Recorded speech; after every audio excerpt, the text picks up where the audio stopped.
จากทางใหญ่เพียง50เมตรดินตอนนี้แมนตั้งอยู่กลุ่มกันข้ามกับปั๊มน้ำมันปตท.ต่านมิสัยเด้อทุกคนหรือว่าอยู่เส้นทางแต่โด่งๆหาหนองพญาอยู่ใกล้ๆทางใหญ่เลยตั้งอยู่บ้านต่านมีไซ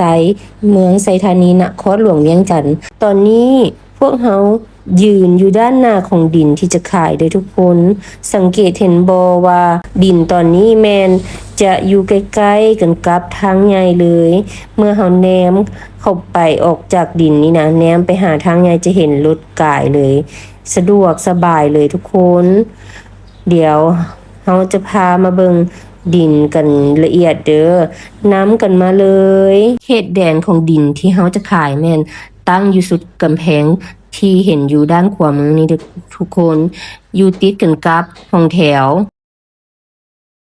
รายละเอียดของดินเนื้อที่ดินทั้งหมดแม่น 1,577 ตารางเมตรกว้าง37เมตรและยาวหรือว่าลึกลงไป42เมตรทรงของดินแม่นเป็นรูปสี่เหลี่ยมจัตุรัสงามๆทุกคนมีใบตะดินขอบทองพร้อมโอนราคาเพียง$280ต่อตารางเมตรสำหรับลูกค้าท่านใดที่ว่าสนใจสามารถซื้อสร้างอพาร์ตเมนต์ห้องเช่าหรือว่าสร้างเรือนที่อยู่อาศัยหรือซื้อเก็บไว้เพื่อลงทุนนี่ก็เหมาะสมเลยเด้อทุกคนตั้งอยู่บ้านตันมีไซเมืองไซธานีนครหลวงเวียงจันทน์อยู่กลุ่มกันข้ามกับปั๊มน้ำมันปตท.ตันมีไซหรือว่าอยู่เขตหนองพญา